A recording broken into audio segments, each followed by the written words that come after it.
Je vais faire le numéro 22 du chapitre 13 du Benson 1. On vous dit quoi? Vous avez un satellite qui tourne en orbite autour de la Lune. La masse du satellite est de 10 à la 4 kg. Son altitude est à 100 mètres de la surface de la Lune et la période est de 118 minutes. On suppose que c'est une période d'une orbite circulaire. On vous demande quelle est la masse volumique de la Lune, si on suppose que c'est une sphère pleine, homogène. Donc, pour ça, on a besoin de trouver la masse de la Lune et le volume de la Lune.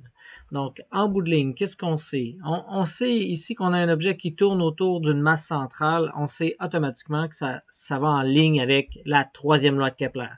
Dans la troisième loi de Kepler, on sait qu'est kappa ici sur fois a cube, t carré a cube, ben on pourrait y aller ça, mais on sait que là-dedans, il va se retrouver, excusez-moi, il va se retrouver dans le fond la masse centrale. Quand on prend cette troisième loi de Kepler, mais par Newton, après l'avoir développée, on voit que c'est 4 pi carré a cube sur G masse centrale. La masse centrale, c'est celle de la Lune.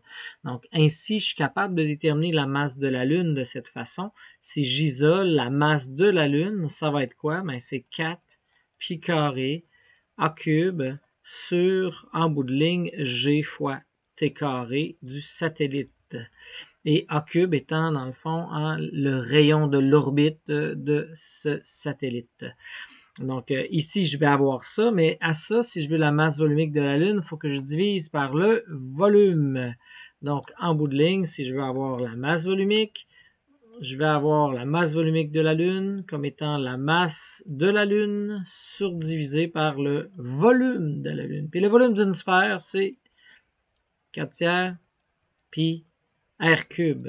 Mais là, c'est le rayon de la Lune, parce que c'est là où est-ce que c'est la masse volumique de la Lune qu'on veut, là, pas de la sphère incluant l'orbite. Donc, c'est pas A qu'il faut que je mette, mais bien ici A cube.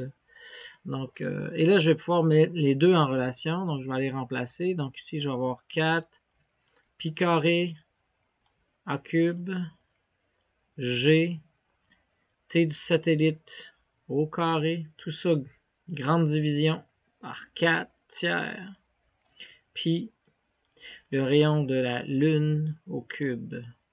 Je me rends compte que le 4 s'élimine, que un de mes pi s'élimine. Je me rends compte que le 3 va monter en haut, que ça va descendre en bas à cause de la grande division. Donc, si je réécris, ça me fait 3 pi A cube qui représente en fin de compte le rayon de la Lune plus l'altitude au cube. Tout ça divisé par, ben, qu'est-ce qui me reste ici? Le rayon plus gt carré. Donc, gt carré et le rayon de la Lune au cube.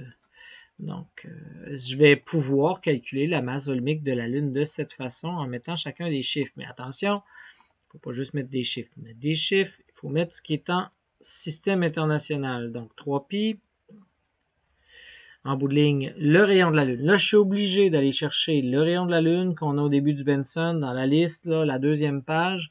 Donc, le rayon de la Lune, c'est... il me semble que c'est 1,74. Je vais aller vérifier. Donc, c'est 1,74 par 10 moins 6, par 10 à la 6 mètres.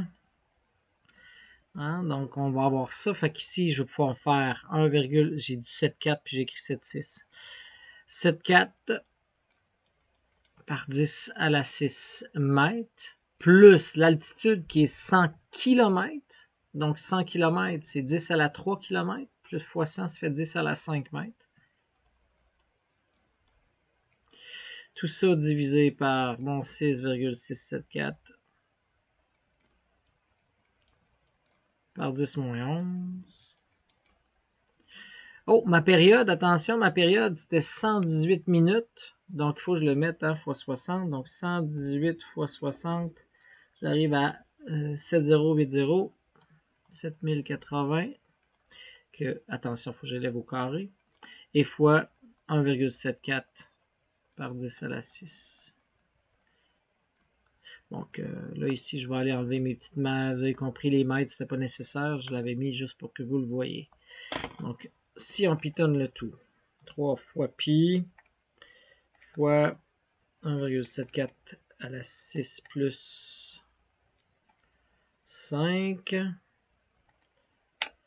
divisé par 6,674 exposant 11 moins divisé par 7080 au carré. J'ai oublié mon cube ici. Ah oui, j'ai oublié mon cube et mon cube. Donc, divisé par 1,74 exposant 6 au cube. Et fois, parenthèse, 1,746 plus 5. Je vais le mettre au carré.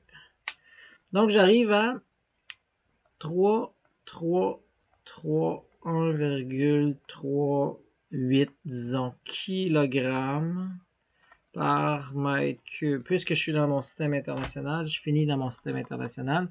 Donc, 3331 kg par mètre cube. En comparaison avec l'eau qui est 1000, donc c'est plus dense que l'eau, à peu près d'un facteur 3. En comparaison avec l'acier qui est environ 7800. Et quand on regarde les roches sur la Terre, ça tourne autour de 2500 à 3000. Le granit étant autour de 2500. Donc, ça vous donne des pistes là, sur la validité de ce nombre.